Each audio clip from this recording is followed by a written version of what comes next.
Vokal pinjaman ialah vokal yang tidak terdapat dalam kata Melayu asli. Bunyi-bunyi ini hadir dalam bahasa Melayu hasil pengaruh dan peminjaman daripada bahasa asing. Walaupun bahasa Melayu mempunyai sistem vokal asli yang tersendiri, terdapat beberapa perkataan pinjaman yang mengandungi bunyi vokal yang tidak termasuk dalam kelompok vokal asli bahasa Melayu. Bahasa Melayu mempunyai dua bunyi vokal pinjaman. Kedua-dua bunyi ini dilambangkan oleh huruf I dan O.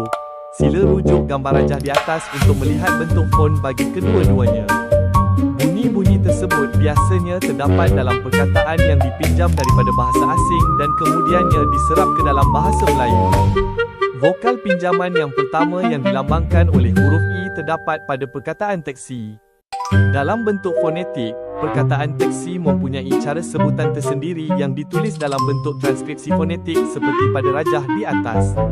Bunyi ini dihasilkan dengan kedudukan lidah yang lebih rendah berbanding bunyi I taling dan memberikan sebutan yang sedikit lebih terbuka. Vokal pinjaman yang kedua dilambangkan oleh huruf O. Penulisan fon vokal ini terdapat pada rajah di atas. Contoh perkataan yang mengandungi bunyi vokal ini ialah perkataan kos. Dalam bentuk fonetik, perkataan kos mempunyai cara sebutannya tersendiri mengikut transkripsi fonetik seperti pada jadual di atas.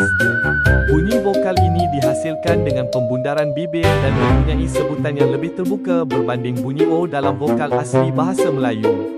Kedua-dua bunyi vokal pinjaman ini tidak tergolong dalam 6 bunyi vokal asli bahasa Melayu.